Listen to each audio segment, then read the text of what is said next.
Bonjour, je m'appelle Antoine Locuratolo, je suis coach sportif spécialisé en calisthénie, forme d'entraînement populaire utilisant le poids du corps pour développer force, équilibre, agilité et mobilité.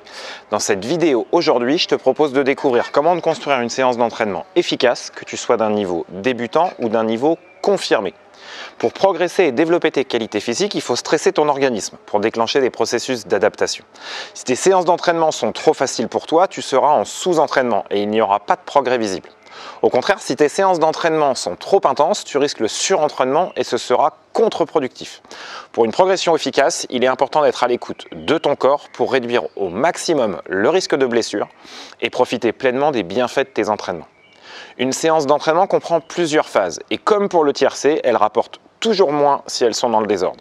Je te propose de voir les points importants pour te construire des séances d'entraînement efficaces. Le premier point, c'est de savoir où tu vas.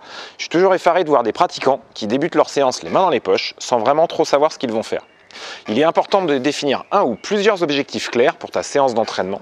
Pour définir clairement ton ou tes objectifs de séance, tu peux te référer à la méthode de l'acronyme SMART pour spécifique, mesurable, atteignable, réaliste et temporellement défini. Plus c'est long, plus c'est bon. Faux, l'adage n'est pas toujours vrai. Je te conseille de ne pas dépasser des séances d'entraînement d'1 heure à 1h30 maximum. Ce n'est pas la quantité qui va compter, mais bien la qualité. Pour bien gérer ton temps dans ta séance, un outil indispensable est d'avoir un chronomètre et un timer. Un conseil de vieux sage, si tu utilises ton smartphone comme chronomètre et timer et si tu veux rester pleinement concentré sur ta séance, je t'invite à le mettre en mode avion pour ne pas être déconcentré à la moindre alerte. Ne néglige pas ton échauffement. La première étape est de réaliser un échauffement pour préparer ton corps et ton esprit à l'effort. Dans la pratique, un échauffement bien mené passe par une élévation de la température corporelle, non seulement au niveau central, mais aussi au niveau intramusculaire. C'est en effet autour de 38-39 degrés que tes muscles, tes tendons et ton système nerveux fonctionnent le mieux. Un échauffement efficace peut durer entre 10 et 20 minutes et passe par plusieurs étapes indispensables. Étape 1, tu passes en revue les groupes musculaires nécessaires à l'activité en les faisant pomper afin d'augmenter la vascularisation et la température musculaire. 1 à 2 séries par groupe musculaire de 10 répétitions sont suffisants. Étape 2, tu réalises des exercices de mobilité, d'amplitude articulaire dynamique sur ta ceinture scapulaire, au niveau de tes épaules et de tes membres supérieurs, avec par exemple des rotations en avant et en arrière des bras, et au niveau de ta ceinture pelvienne avec tes hanches et tes membres inférieurs, avec des rotations internes et externes de hanches. 1 à 2 séries de 10 répétitions sont suffisants. Tu réalises ensuite des gammes, étape 3, d'exercices spécifiques à l'activité. Je t'invite dans cette phase à choisir des exercices pour améliorer tes appuis, ta suspension et ton grip. La calisthénie sollicitant fortement le haut du corps afin de préserver tes épaules, je te conseille dans cette phase de renforcer la coiffe des rotateurs avec une bande élastique de faible intensité en réalisant 1 à 2 séries de 10 répétitions de rotation interne et externe. Étape 4, la dernière étape de ton échauffement est la potentiation qui permet de préparer ton système nerveux et donc par conséquent tes fibres musculaires, notamment celles à contraction rapide. Cela permet d'utiliser tes muscles au maximum de leur potentiel. Pour ce faire, tu peux réaliser une série courte de 4 à 6 répétitions d'un mouvement explosif comme par exemple des burpees, des box jumps ou des keeping pull-up. La première étape après ton échauffement, c'est maintenant de renforcer ton noyau. Ce que les anglo-saxons appellent le corps, noyau en français, correspond spécifiquement à ta région lombo-pelvienne, comprenant les muscles de ta sangle abdominale, de ta région lombaire et aussi de ton plancher pelvien. Une séquence de 10 à 20 minutes maximum est efficace pour développer la force de ton tronc. En renforçant les muscles du tronc au niveau de ta chaîne antérieure et de ta chaîne postérieure, à travers des exercices à la fois dynamiques, mais aussi des exercices statiques de gainage ou d'équilibre, tu te construis une base solide pour exécuter en toute sécurité par la suite tous les mouvements en calisthénie. Tu vas améliorer ta posture, ton équilibre, ta coordination, ta puissance et ta rapidité. Il est temps maintenant dans ta séance de passer à l'apprentissage technique ou skill. Encore frais, c'est le moment de travailler un point technique pour améliorer tes compétences en calisthénie. Au fur et à mesure de ta progression, tu vas pouvoir réaliser des figures de plus en plus complexes aux différents agrès, au sol, aux barres parallèles, à la barre fixe et aux anneaux. Débutant en calisthénie, je te conseille d'abord de mettre l'accent sur l'apprentissage de la planche sur les coudes ou elbow lever, du poirier sur la tête ou headstand et de l'équerre ou L-sit. Par la suite, la maîtrise de l'appui tendu renversé ou handstand et du muscle-up, que ce soit à la barre fixe ou aux anneaux, sont les priorités à avoir en calisthénie. Progresse sans cesse et avec beaucoup de patience et de persévérance, pourquoi ne pas rêver de réussir des éléments complexes comme la croix de fer, la full planche ou l'human flag. Il n'est pas toujours évident de percevoir tes mouvements et le placement de tes différents segments de ton corps dans l'espace. Je te conseille d'investir quelques euros dans un trépied pour y fixer ton smartphone et filmer tes exploits. Tu pourras ainsi repérer et corriger tes erreurs. Pour un feedback efficace, regarde la vidéo juste après l'exécution de l'exercice. Il est temps maintenant d'améliorer ta force. Pour être efficace et obtenir des résultats rapidement, il faut arrêter de travailler de façon analytique en découpant le corps en morceaux. On n'est pas au rayon boucherie à choisir son morceau. En calisthénie, tu oublies donc les exercices analytiques mono-articulaires. J'irai même plus loin en te déconseillant de t'entraîner en mode split avec un groupe musculaire par séance comme peut le faire un culturiste. En calisthénie, je préfère opter pour des séances du type full body sur l'ensemble du corps avec des séances à la fois push, pull et leg. Je te conseille de privilégier des exercices polyarticulaires qui font travailler un maximum de muscles en même temps. Avec un total de 7 exercices, tu peux augmenter la force sur l'ensemble de ton corps. Je t'invite donc à intégrer dans tes entraînements des squats et des fentes sur le bas du corps. Au fur et à mesure de tes progrès, tu pourras augmenter la difficulté en cherchant à réaliser des pistol squats en équilibre sur un pied, en faisant bien attention à équilibrer les deux côtés. Pour le haut du corps, pas besoin de centaines d'exercices. En réalité, soit tu pousses en réalisant des pompes et des dips, soit tu tires en réalisant des tractions australiennes et des tractions.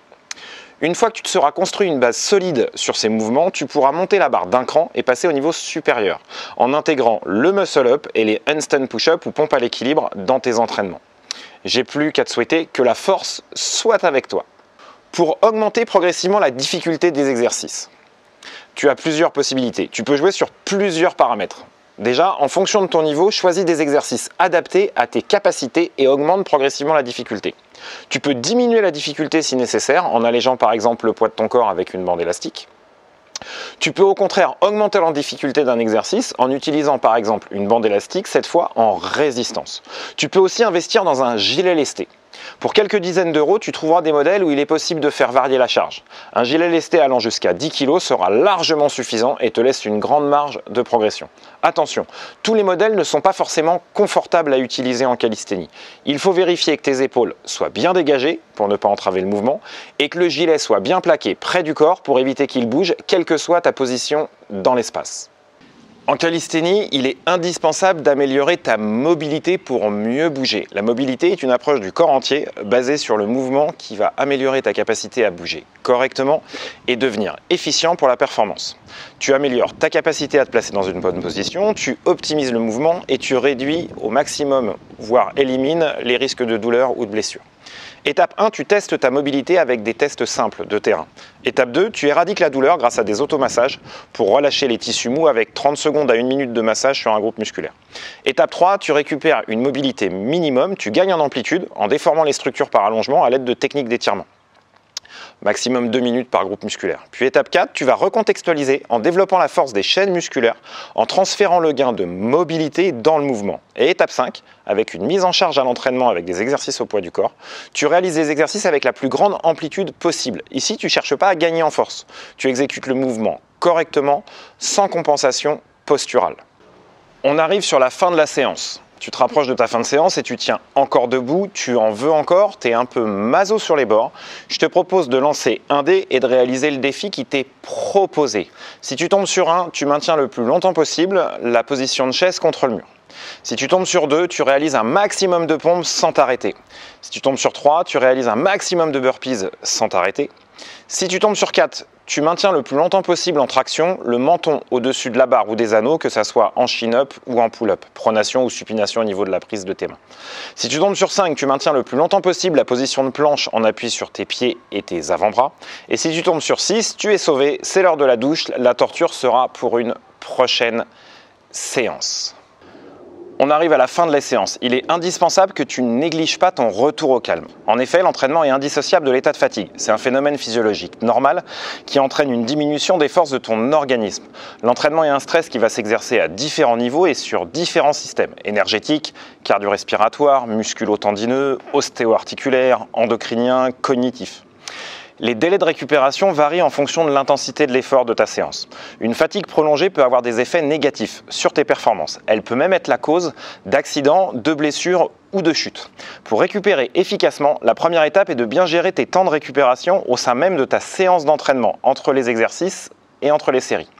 Puis vient le retour au calme en fin de séance, qui fait partie intégrante de la séance. Cette séquence, à la fin de la séance, a pour objectif d'aider ton corps à revenir à son état d'équilibre, qu'on appelle l'homéostasie.